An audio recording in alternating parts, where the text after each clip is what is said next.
Mesdames et messieurs, bonjour et ravi de vous retrouver dans cette nouvelle couverture tout à fait spéciale consacrée aux différentes dimensions de la visite qu'effectue actuellement Monsieur le Président Abdel Fattah al-Sisi à Bruxelles. Bien sûr, aujourd'hui matin, le Président Abdel Fattah al-Sisi a rencontré à Bruxelles la présidente du Parlement européen, Roberta Metsola. La rencontre a porté sur les moyens de renforcer la coopération entre l'Égypte et l'Union européenne dans divers domaines, ainsi que sur l'examen des questions régionales internationales d'intérêt commun.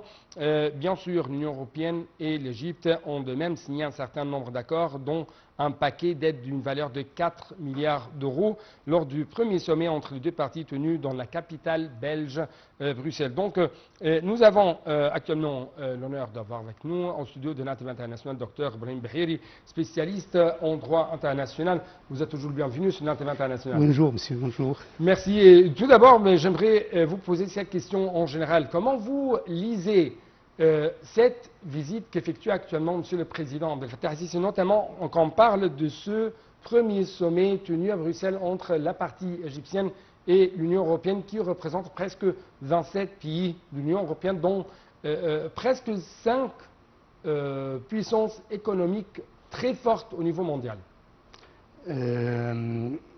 La visite officielle du chef de l'État égyptien à Bruxelles aujourd'hui pour entretenir, si je puis dire, célébrer avec l'Union européenne ce partenariat stratégique est une traduction d'une évolution positive des relations euro-égyptiennes qui ont commencé depuis bien longtemps.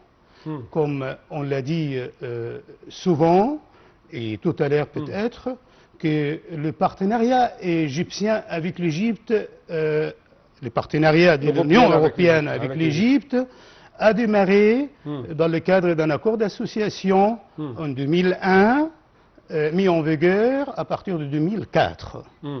Cet accord d'association entre l'Égypte et l'Union européenne a été en parallèle également d'un autre accord entre Israël et l'Union européenne à cette même époque. On va bien sûr poursuivre de telles discussions, de telles lectures de votre part en ce qui concerne cette visite, mais après l'appel à la prière d'Azour. Donc, chers téléspectateurs, c'était l'appel à la prière d'Azour de midi selon l'heure locale du Caire de retour. Donc, à notre couverture tout à fait spéciale concernant cette visite qu'effectue actuellement Monsieur le Président Abdel Fattah al-Sisi à Bruxelles. Avec nous, bien sûr, au studio de l'International international, Dr Ibrahim Bahiri, qui est un analyste politique, mais aussi spécialiste dans le droit international. Vous êtes toujours le bienvenu, encore une fois, docteur. Merci, Ibrahim, merci à vous. Et justement, et très rapidement, dans cette lecture concernant les différentes dimensions de cette visite et les différentes dimensions de cette relation tout à fait stratégique entre l'Égypte et l'Union européenne. Que cherche l'Union européenne de la part de l'Égypte, et c'est le contraire. Qu'est-ce que l'Égypte cherche de la part de l'Union européenne? L'Union européenne cherche de l'Égypte, ce n'est pas d'aujourd'hui, cherche de l'Égypte un partenaire fiable. Vous avez vu, peut-être si vous avez lu la scène internationale ces dernières années, l'Union européenne, ses relations avec la Russie se sont dégradées. Donc l'énergie, le gaz russe est en pénurie pour l'Europe. L'Égypte peut représenter pour l'énergie européenne un alternatif, d'un côté.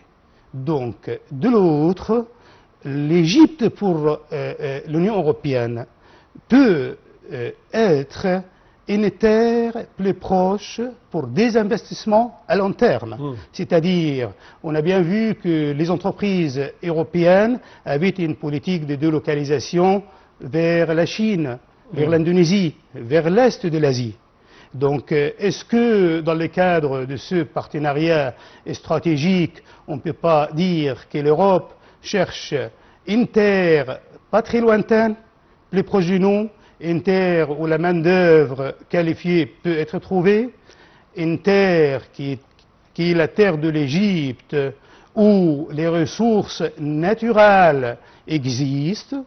L'Égypte, en effet, comme le portail de l'Afrique, l'Égypte comme le portail de l'Afrique, la porte de l'Afrique est très importante pour l'Union européenne, pas seulement d'un point de vue économique, aussi côté migration. Oui. Donc on a vu que l'Europe, depuis bien longtemps, cherche à maîtriser les flux migratoires vers l'Europe. Oui, donc bien sûr, Monsieur le Président a fait un discours très important devant l'Union européenne. Il y avait des messages, bien sûr, de la part du Président, mais si je peux dire, nous sommes aujourd'hui face à une Égypte qui représente une soupape de sûreté pour l'Europe tout entière, dans cette guerre entre la Russie et l'Ukraine, dans cette guerre entre Israël et le Hamas, dans cette, si je peux dire entre deux guillemets, cette guerre de manque de développement qui en résulte les flux migratoires de clandestines, qui en résulte ces vagues de terrorisme, ainsi de suite. Mais justement, l'Égypte, c'était toujours là, parce que, après ça, on trouve que l'Union européenne a pris ou a considéré l'Égypte comme la première ligne stratégique de défense de sa entité. Ce n'est pas la Méditerranée ou le sud de la Méditerranée de l'Europe, mais plutôt c'est à partir d'Abu Simbel ici en Égypte. En effet, je pense que l'Union européenne, si elle regarde d'un œil aussi intelligent, il peut considérer que l'Égypte comme un meilleur protecteur de l'Europe pour les flux migratoires. Ouais. Pourquoi? On a vu ces 10 dernières années que la politique même pédagogique européenne concernant la réception des étudiants étrangers a changé. Ce n'est pas comme les années 2000 et avant. Donc la France, à titre d'exemple, a poursuivi une politique d'implantation des académies dans les États, des académies francophones, dans les États qui utilisent la langue française comme l'Égypte. Nous avons l'université française, par exemple, en Égypte. Donc les conditions de réception des étudiants étrangers... Sans mentionner les noms. Ah, ok. La politique européenne, si je puis dire, pour maîtriser le flux migratoire, devrait conduire à ce que des États comme l'Égypte, qui est de l'autre côté de la Méditerranée, peut maîtriser le flux des migrants vers l'Europe. Comment les maîtriser? Les maîtriser d'abord par la création en Égypte des zones économiques, si je puis dire alors, de faire avancer la situation économique d'un État comme l'Égypte, d'une façon permettant de sécuriser l'économie égyptienne, donc minimiser, stabiliser la situation, minimiser la crainte que les étrangers existant actuellement en Égypte ou même les Égyptiens désirant partir à l'étranger trouvent dans la terre de l'Égypte les conditions meilleures d'une vie économique et sociale. Donc ça d'un côté. De l'autre côté, comme je l'ai dit tout à l'heure, l'Égypte peut être pour les entreprises européennes, les grosses entreprises, plus proches.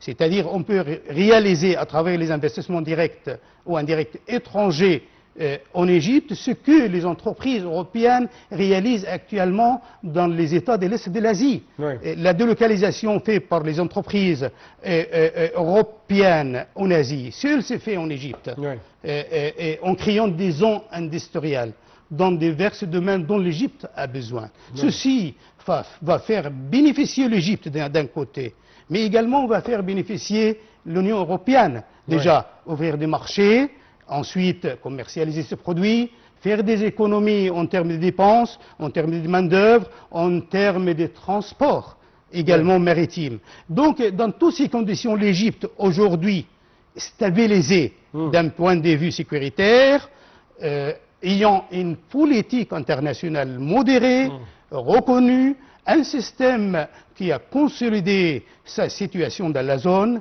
correspond aujourd'hui à une terre propice pour l'Union européenne. Seulement, il faut que nous, les Égyptiens également, encourager les Européens à s'implanter. Oui, en fait, on trouve qu'il y avait un message très important lancé par M. le Président au cours de son discours et devant, bien sûr, les différentes parties de l'Union européenne, ou quand même pendant ces activités, Monsieur le Président a dit qu'il faut faire une sorte de créer un corridor d'investissement européen en Égypte pour être une porte, pour que l'Égypte être une porte d'entrée majeure pour les Européens vers les marchés africains et arabes. Et ça, par conséquent, va renforcer ainsi la position de l'Égypte en tant que centre régional pour le commerce, l'industrialisation, mais aussi les services logistiques. Comment vous avez analysé ce message? Ce message envoyé par le chef de l'État à l'Union européenne n'est pas vide de son sens, c'est-à-dire le chef de l'État, ayant pris connaissance et conscience de l'importance stratégique de notre pays, c'est-à-dire la présence des canaux de Suez, la présence de jeunesse égyptienne aujourd'hui qualifiée qui peut représenter une richesse pour l'Égypte et également une main-d'œuvre qualifiée pour les entreprises européennes qui pourraient éventuellement s'implanter chez nous.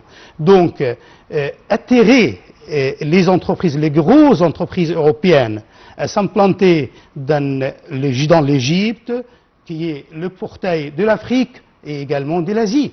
Comme je vous ai dit, le passage à travers le canal de Suez, le fait que l'Égypte soit dans le centre même du monde arabe, le monde arabe d'Afrique et le monde arabe de l'Asie. Également, la population égyptienne de l'Égypte correspond aux grands pays arabes dans la zone. Mais aussi, nous avons cette infrastructure tout à fait sophistiquée. Nous avons l'énergie. Nous avons cette compétitivité sur le plan maritime, sur le plan terrestre, je parle de transport, des ports maritimes, des ports secs, des réseaux de routes qui couvrent l'Égypte tout entière. Donc, ce n'est pas un simple message, mais nous sommes prêts. L'Égypte d'aujourd'hui est prête, est prête de recevoir les entreprises étrangères pour investir sur sa terre et pour qu'elle puisse remplacer, si je puis dire, ou être en parallèle des États de l'Asie de l'Est. Comme je vous dis, ce qui a fait la Chine, ce qui a fait l'Indonésie, l'avancée économique réalisée dans les États de l'Est de l'Asie est faite grâce aux implantations des entreprises américaines et européennes là-bas. Donc, est-ce qu'on ne peut pas alors tirer les mêmes bénéfices que les États de l'Asie de l'Est en Égypte? Notamment que nous possédons en même temps des accords de libre-échange commercial avec plusieurs pays africains, notamment les pays du COMESA. Exactement. En effet, le partenariat euro-méditerranéen, les partenariats entre l'Union européenne et l'Égypte, comme vous l'avez vu, ce n'est pas d'aujourd'hui. C'est un travail à longue haleine qui a démarré en 2000, et même avant, mais à partir de 2004 précisément, et aujourd'hui on commence à renforcer ces relations avec ce partenariat qui devienne stratégique et global. Global dans le sens où elle implique presque l'ensemble des secteurs d'investissement dont l'Égypte a besoin et dont les sociétés européennes aussi peuvent avoir besoin pour réaliser des économies, également de rentabilité et de sécurité. Peut-être seulement on a besoin en Égypte de revoir quelque part des assouplissements côté juridique, des assouplissements des conditions d'accueil de ces entreprises. On a besoin également de revoir la routine, si vous voulez. Et donc, si on compare l'environnement d'investissement dans les États européens à celui que nous avons aujourd'hui en Égypte, nous avons encore quelques aspects que je vois avec la révision et l'assouplissement. On peut encourager les entreprises européennes à bien s'implanter, à bien tirer des bénéfices, et nous devrons peut-être au fil de quelques années voir nos entreprises concurrencier sur la scène régionale. Docteur Ibrahim Bahraoui, merci beaucoup pour de telles explications. Je vous rappelle, chers téléspectateurs, que notre invité, c'est un spécialiste dans le droit international et dans les relations internationales. Merci beaucoup. Merci. Merci à vous. Et même chose pour vous, chers téléspectateurs. Merci pour votre attention toujours. Bonne suite de nos programmes sur votre chaîne, la TV internationale.